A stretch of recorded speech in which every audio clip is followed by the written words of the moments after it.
buwan pala ang magiging rason sa paglubog ng mundo? Sa recent chapter nga maraming binitawang pasabog itong si Oda. Yung pagre-reveal na ang kauna-unahang pirata si Joy Boy, yung revelation ng itsura ng Mother Flame, at yung revelation na lulubog daw ang mundo mula sa karagatan. Kaya naman sa video nga na to tatalakayin natin itong mga pasabog na to ni Oda. At para umpisahan nga itong topic natin mapunta na tayo sa revelation patungkol sa pagiging unang pirata ni Joy Boy. Itong topic nga na to ang makakapagpa-realize sa atin na nasa final pages na talaga tayo netong One Piece. Dahil dahan-dahan nang ang nire-reveal ni Oda itong mga topic patungkol sa Void Century. Pero sa tingin ko nga pahapyaw pa rin itong i-reveal sa atin ni Oda patungkol sa topic na to. Dahil inadmit rin naman ni Vegapunk na hindi daw niya alam ang buong nilalaman ng kwento sa Void Century. Meaning yung makukuha nating kwento kay Vegapunk sabihin na nating 10% lang ng totoong kwento sa Void Century, which is eto na nga yung i-reveal niya sa mga susunod pa na chapters. At yung susunod nga na kwento malalaman na natin sa susunod ng arc, which is sa Elbaf arc. At yung final pages naman ng kwento patungkol sa Void Century malalaman na natin syempre sa Laugh Tale na. So bakit ko ba nasabing ganito ang magiging sequence ng pagre-reveal ni Oda? Dahil sa recent news nga ng One Piece ni-reveal ng Shonen Jump na magre-release daw sila ng mga character figures sa Elbaf ngayong November. Meaning confirm na magkakaroon talaga ng Elbaf arc as early as November. At since nabanggit nga ni Vegapunk sa recent chapter na itong si Sun God Nika daw nagmula sa kwento mula sa Elbaf, possible nga na dito ito tatalakayin. In short itong kwento ni Joy Boy malalaman natin ngayong Egghead Island arc. Itong kwento naman ng Sun God Nika malalaman natin sa Elbaf arc. At yung buong kwento ng Void Century malalaman na natin sa Laugh Tale. Ngayon mapunta naman tayo sa exciting part, which is yung patungkol sa Mother Flame.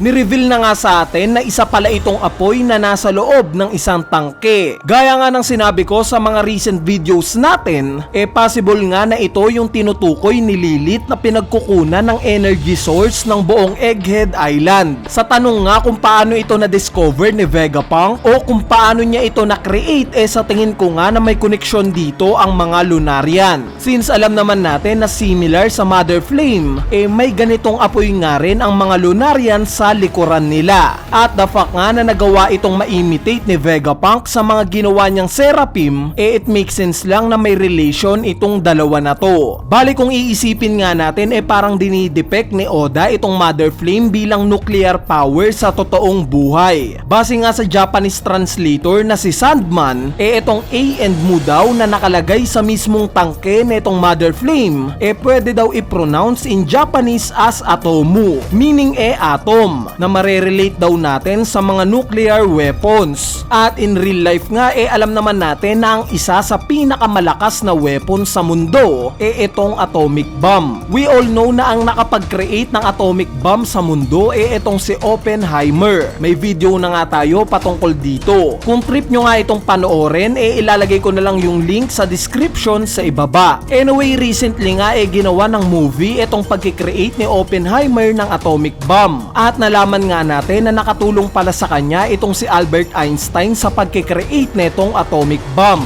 Although hindi nga direct makokonekta pa rin si Dr. Vegapunk sa pagkikreate netong nuclear weapon na to. Dahil alam naman natin na si Albert Einstein ang pinagkuhaan ng design ni Oda kay Vegapunk. At the fact nga na nakapag-create itong si Vegapunk ng similar sa atomic bomb, which is yung ginamit ni Im-sama sa Lulusha Kingdom para mabura itong isla na to na similar sa nagagawa nitong real life na atomic bomb, mapapaisip nga tayo na gaya rin ba kay Albert Einstein na ang pinakasikat na theory yung patungkol sa general theory of relativity, may explore din kaya natin itong space sa mundo ng One Piece. So dito na nga papasok yung susunod nating topic, at ito nga yung patungkol sa pag-increase ng karagatan sa mundo. Ang common na nga na naiisip ng marami kaya umaangat ang karagatan sa mundo ng One Piece dahil sa rason ng pagsira sa mga isla. Since ito nga yung obvious na rason na ibinigay ni Oda. Dahil in chapter 1089 nga ipinakita sa atin ni Oda ang naging resulta ng pagwasak ni Im-sama Im-sama sa Lulusha Kingdom. Nagkaroon nga ng malaking butas sa lokasyon nitong Lulusha Kingdom at ang naging resulta nga nito ay nagkaroon ng malakihang catastrophe sa iba't ibang panig ng mundo. May mga lindol nga, tsunami at higit sa lahat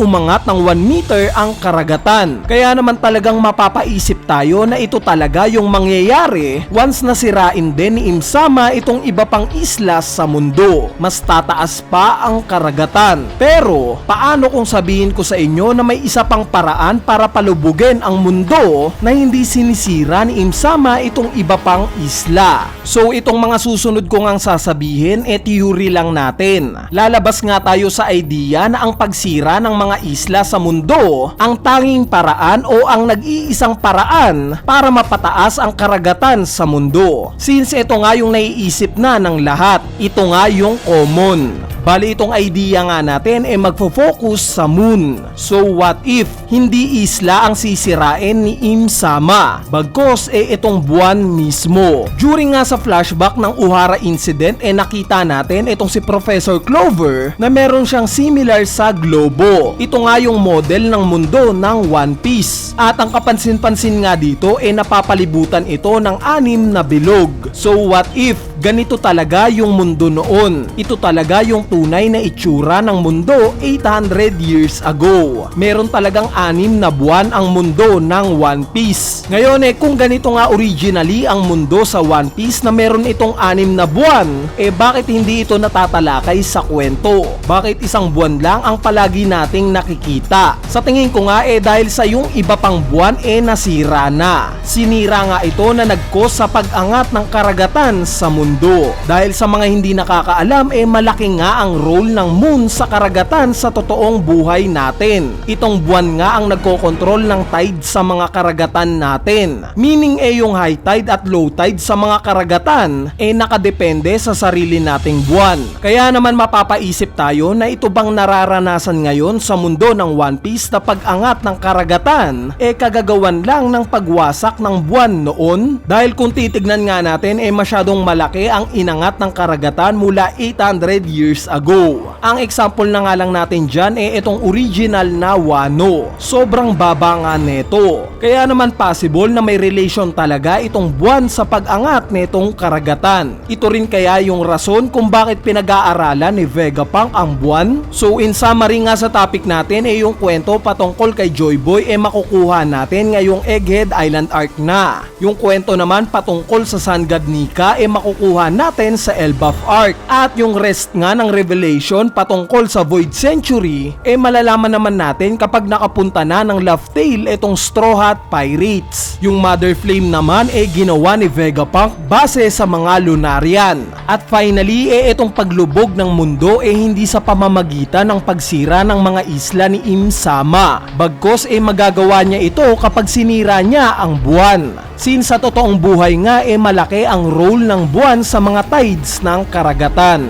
Bali disclaimer lang na itong video nga na to theory lang natin. Malaki nga ang tsansa na mali ito, pero may tsansa rin naman na tumama at makachamba tayo. Yung purpose lang naman nito para may lalarong idea na naman sa mga isipan natin para sa paborito nating manga na One Piece. So kung na-enjoy nyo nga itong topic na to huwag nyo nang kalimutang pindutin yung subscribe button dahil konti na nga lang at malapit na nating maabot yung 1 million subscribers. So yun lang. Peace!